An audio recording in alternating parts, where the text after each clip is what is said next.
week's famous Facebook Live with me, Louisa Whitney from LKW Family Mediation. Before we get into this week's topic, I just wanted to flag to any other professionals watching this that I still have spaces available for the workshop that's taking place at my office with Una Archer, who's a psychologist who specialises in secure parent-child parent-child attachment.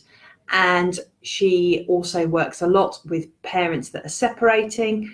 And she's doing a workshop at my offices on the 22nd of May, talking about overcoming obstacles to child-centred decision-making during a separation.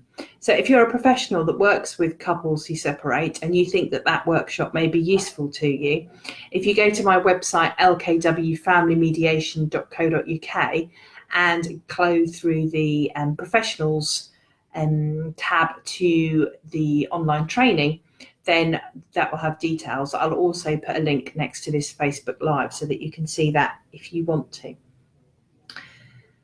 So this week I am talking about the blog that was put up on Monday, which is all about what happens when you're not doing very well, when you're not okay, when you're not coping in a separation. And part of that blog was focusing on how to identify when that's happening, because sometimes when we're in a difficult moment, we're so focused on trying to just make it through the day, on not falling apart, on just doing what you need to do. Sometimes it's really hard to kind of pull your head up above the trees and to kind of see the bigger picture and what the route looks like and what's happening ahead. So it can be really hard to identify whether you're just sad because a relationship has ended and maybe a bit angry about that too, or whether there is something going on that is a bit deeper than that you might need help with. So in the blog, I talked about this, and I will come on to those bits in a moment. I'm not going to repeat what I said in the blog. There's a link on here if you want to go and check that out. But again, I wanted to really say, as part of this Facebook Live, it's okay to not be okay, because sometimes in life things overwhelm us, and every single person in this world has a limit of what they can cope with. And what you can cope with depends on all kinds of things, what your childhood experiences were, what kind of coping mechanisms you have been taught for dealing with difficult situations.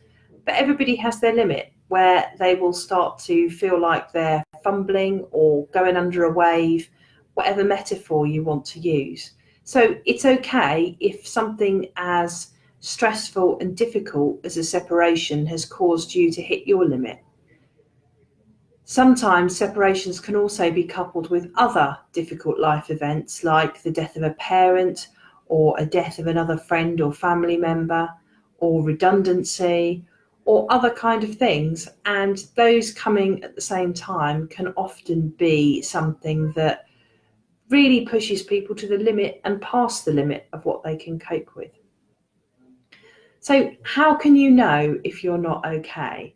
What might be the triggers or the flags that you might need some help? And as I say, I'm not going to repeat what I put in the blog, but I just thought it might be helpful to recap the kind of things happening for you that might be an indicator that you really might need a bit of extra help or support right now. So they are things around sleeping. If sleeping's not happening or there's problems with sleep being disturbed, that can often be an indicator. Things around eating, whether you are not eating food that is nourishing you, whether you are, trying to suppress feelings that are currently difficult for you with food. Emotional stuff, and that can encompass all manner of things. And I think this is a really difficult one, because of course you're emotional when you're going through a separation. Of course you will be sad and angry and fearful and frustrated and 10, 20, 100 other emotions. But how do you know when it's too much and you might need some help with it? And it's a really difficult one to call. And it's something that I would encourage you to check in with yourself about as to how the emotions feel to you. Do they feel like a kind of grieving process, something that you're moving through, or do you feel like you're really stuck with it? Does it feel like a kind of wave you're riding, or does it feel like you're going under the wave? Those kind of things. I think one of the things that I always look out for in mediation is also people that are stuck in not feeling like they can move on through the separation.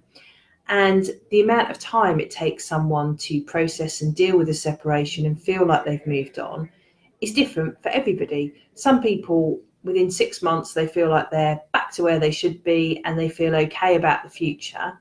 For some people, this process can take years, 2 years, 3 years, whatever. But there is usually a progression through that, even if it's a really slow progression. But if you feel like you've been stuck for some time and nothing is moving forward for you emotionally, then again, that can be an indicator that maybe you might just need some help with processing things and with getting some support for you, because it's not easy and sometimes we need a bit of help. Another indicator may be if you are turning to alcohol or drugs or other kind of props at a difficult time to numb out, to not feel those really difficult feelings. And that is something that I think can be a coping mechanism for a lot of people to try and suppress what's happening to them and how they're feeling. But if that's you, then again, it may be that you need some help with that. And I really want to stress here that I mean help and support and not judgment. If you're worried that if you go and talk to somebody about this and you're going to get judgment rather than help, then that can be a real barrier to getting help, and you need help from someone. People that are going to help, like doctors, like counsellors, are not there to judge you. And it can be really helpful to know that actually what you're seeking is support, and to have that in mind. And the help and support that you get should feel nourishing and nurturing to you. And I really want to stress throughout this that if you are feeling in any way concerned about yourself, then again, that could be a real trigger that you might need some help. It may also be that you feel your children need some help. And if your children are struggling to deal with things, then that's an extra pressure on you. So it may be helpful for you and your children to get some support at the same time, so that you are all being supported as a family. If you do feel concerned about things that are happening for you, either emotionally or with regard to your health or anything in particular, then it really can be worth a chat with your GP, just to kind of assess, where am I at with this? Is it just a difficult thing and I'm finding it hard because it is hard, or is there something more here that I might need some support with? Talking to friends and family can also be helpful, because it can be a useful tool to vocalize how you're feeling and to explore it with people that know you well, because they can also flag if they have noticed changes in you or if they are concerned about you. But if you do have any concerns, I really would recommend going to speak to your doctor. It doesn't necessarily mean that you're going to take it any further from that, but just having that assessment and knowing what support might be out there for you can just be really helpful in taking that first step. And often the doctor will encourage you to check in with them again in a set period of time. And again, that there's going to be someone checking on you, and you have that option to just know that you're having a kind of MOT, a well-being check, while you're going through this. Talking about things is really important, and if you feel that you don't really have anyone that you can talk to because of your situation with the kind of dynamics of the separation and feeling that people are taking sides, or that you don't want them to take sides, or you are isolated because you don't live near friends or family, you've maybe moved, then it might be helpful to talk to a counsellor or a therapist of some description, just so that you can talk and verbalise things that are going on for you, because talking about it can be really helpful. Writing too can be a useful tool if you are struggling to make sense of things, writing things down so that you can try to make sense of them and try to, I say verbalise, but I mean through words on paper, what's going on with you. It can also be a useful tool in terms of looking at how you are moving forward during that grief or healing process. Because when you've written it down or you've kept a regular journal, then that means that you can actually look back and say, oh, do you know what? I'm having a bad day today, but actually I can see where I was 3 months ago and this isn't as bad as that. So again, that can be quite useful to sort of plot that journey and to help you just make sense of your feelings and to not hold them within you sometimes. I think the other thing that I really wanted to stress is that grief is a big part of divorce and separation.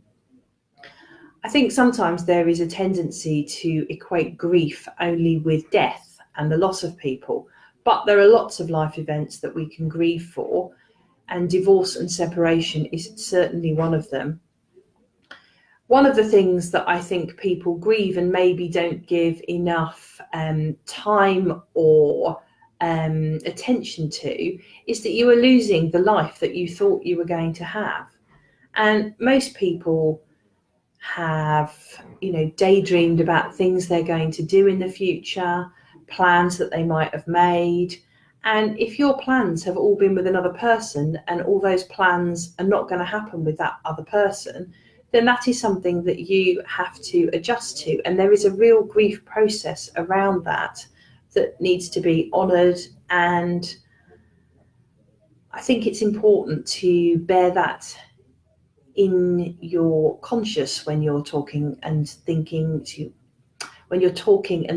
about things, because you need to be kind to yourself. And, I often see people who say, oh, well, it's been so long, why haven't I felt better? Why haven't the other person got over it? But it does take time. Grief takes time. And sometimes you think you're doing all right, and then it comes back to bite you because it's a sort of a wave or a cycle. One of the resources that I thought I'd share is a podcast that I have recently discovered, which is called Coming Back, and it's by a lady called Shelby Forsythia who lives in Chicago, and she's American. And I just think it is a beautiful podcast. It really talks about different kinds of grief and about how it can affect people in different ways. And I think it's a really useful tool for normalizing the different ways that people can feel and really encouraging people to give their grief space, because too often, there's a sort of tendency to get over things, move on, and often people don't feel they can, or they feel guilty that they should have got over things when they haven't. So I would really recommend checking that out, and I will put that in the comments on the Facebook page, and if you're seeing this on YouTube, I'll put it there too. So I do think that's a useful thing to look at, and it certainly helped me with processing some grief, some emotions around grief that I've been dealing with.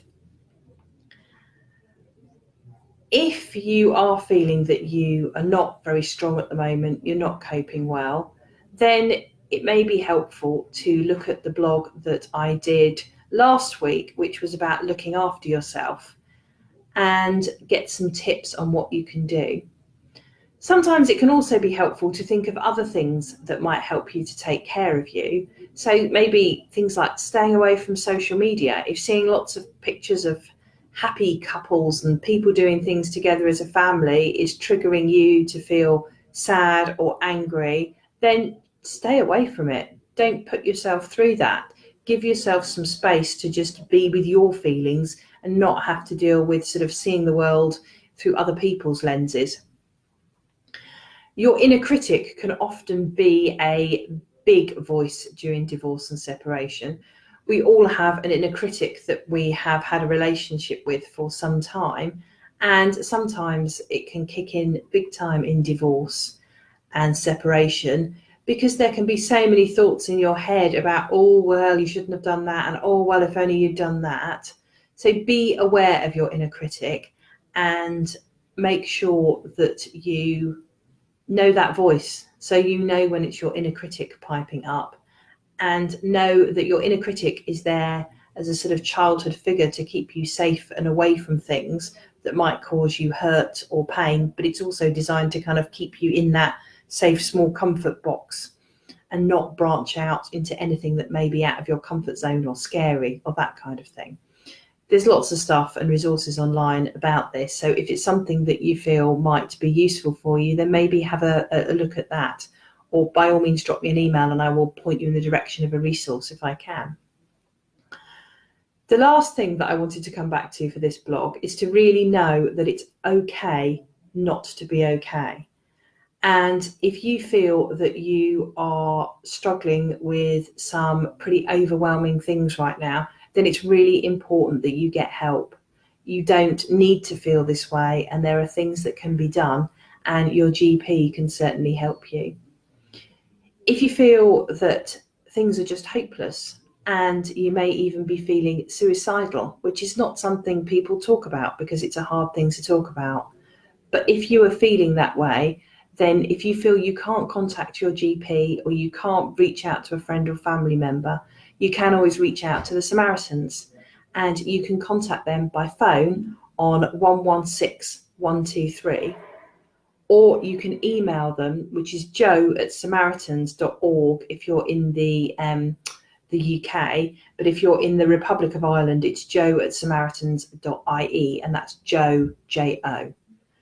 And they can be an independent, impartial person that you can just talk to if you feel that you are in that hopeless space. I really hope that this blog has been helpful. I don't think it's something that is talked about enough, the fact that divorce and separation can drive people to feel in a really difficult place. I am always happy to hear from anybody going through a divorce or separation who just wants to know where they can access some help for them. You can always email me. And if you would like to access the free resources that I send out to clients to help them manage their separation, then sign up for our mailing list to get these tips and resources sent to your inbox. It's completely free. And that's bit.ly/LKW Family Med list.